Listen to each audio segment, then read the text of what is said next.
दोस्तों, आज के भौतिक घटना के एपिसोड में हम भोपाल के एक ऐसे रेलवे क्वार्टर की सच्ची घटना सुनेंगे जहां कोई रह नहीं पाता। तो चलिए बिना किसी देरी के इस डरावने घटना को सुदीपा जी के पॉइंट ऑफ व्यू से सुनते हैं, जिनके साथ ये घटना वास्तव में घटा था। लेकिन दोस्तों, इससे पहले कि हम इस वीडियो में आगे बढ़े, आप प्लीज़ इस चैनल को सब्सक्राइब करके इसे अपने दोस्तों के साथ शेयर ज़रूर करना, क्योंकि हम ऐसे वीडियोस हर शाम 6 बजे आपके लिए लाते रहते हैं।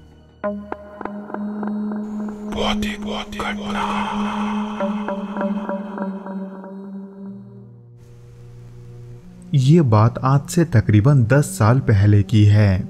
उस समय मेरे पति रेलवेज में ट्रैक मेंटेनेंस का काम करते थे और उनके इसी नौकरी की वजह से हमें अक्सर एक शहर से दूसरे शहर जाना पड़ता था।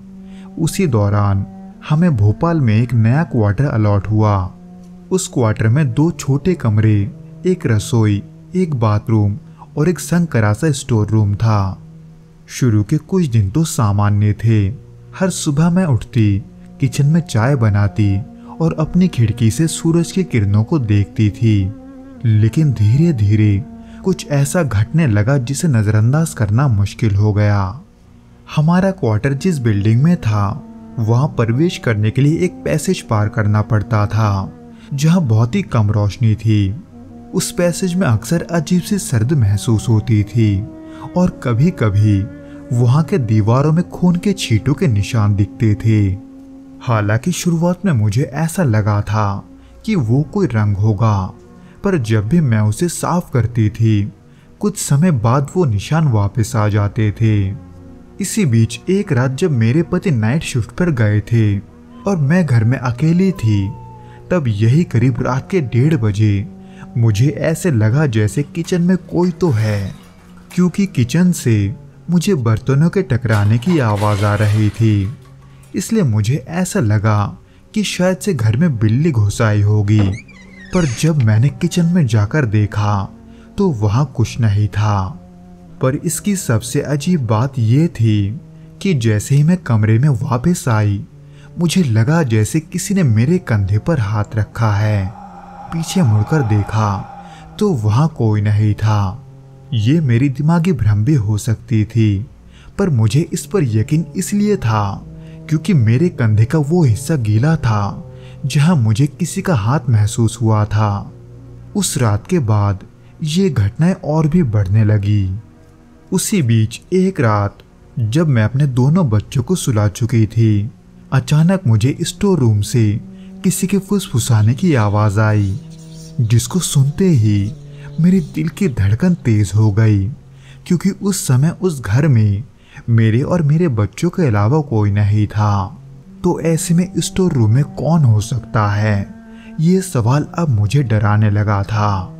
हालांकि फिर भी मैं हिम्मत करके स्टोर रूम के पास गई, पर जब मैंने स्टोर रूम का दरवाज़ा खोला तब वहां के अंधेरे में मुझे सिवाय पुरानी चीज़ों के कुछ नहीं दिख रहा था। मगर फिर भी मुझे ये महसूस हो रहा था कि कोई वहां मौजूद है, कुछ ऐसा जो उस अंधेरे में छुपा हुआ था। इसीलिए मैं डर के मारे वो दरवाज़ा बंद करके वापस अपने कमरे में आ गई। हालांकि इन सब के बारे में मैंने अपने पति को बताना तो चाहा था, लेकिन उनके काम के वजह से मुझे इस बारे में बात करने का मौका नहीं मिलता था।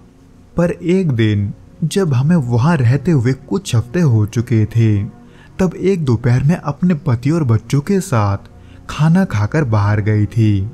वापस लौटने पर मैंने देखा कि पैसेज में वही खून के छींटे हैं जिसे मैं कई बार साफ कर चुकी थी।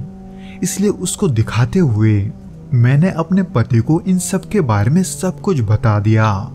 लेकिन तब वो भूत प्रेतों पर विश्वास नहीं करते थे, इसलिए उन्होंने ये कहकर इस बात को टाल दिया कि मुझे कोई गलतफहमी हुई है।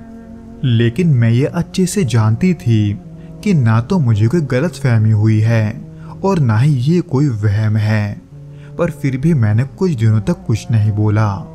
उसी बीच एक शाम जब मैं अपने बच्चों को पढ़ाकर उठ रही थी, तभी मैंने किसी औरत के चीखने की आवाज सुनी जो कि बाथरूम से आ रही थी। वो चीख इतनी भयानक थी कि उसको सुनकर मेरी जान निकल गई। हालांकि मेरी बाथरूम में जाने की हिम्मत तो नहीं हो रही थी, पर फिर भी जब मैं बाथरूम में गई तो देखा कि पूरे बाथरूम में पानी फैला हुआ है और चारों तरफ किसी औरत के लंबे बाल बिखरे हुए हैं।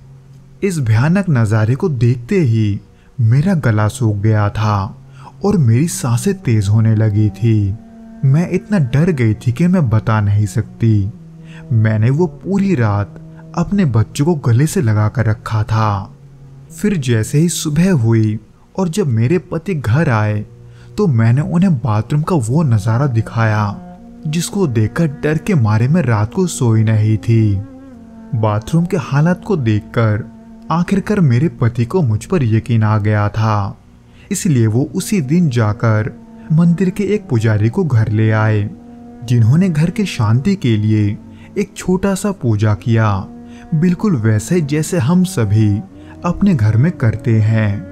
लेकिन उसके बाद जाते समय उन्होंने ये बताया कि उस घर में लगभग 9 साल पहले एक आदमी ने एक औरत का खून किया था, जिसके बाद से जब भी उस क्वार्टर में कोई भी रहने आता है उन्हें वहां किसी के होने का एहसास होता है, जो कि उस पुजारी को इसलिए पता था क्योंकि इससे पहले भी इसी सिलसिले में वो वहां आ चुके थे।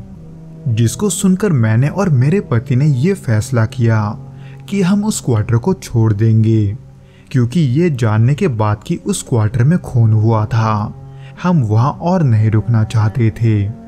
इसीलिए इन सब के 2-4 दिनों के बाद ही हमने उस क्वार्टर को छोड़ दिया।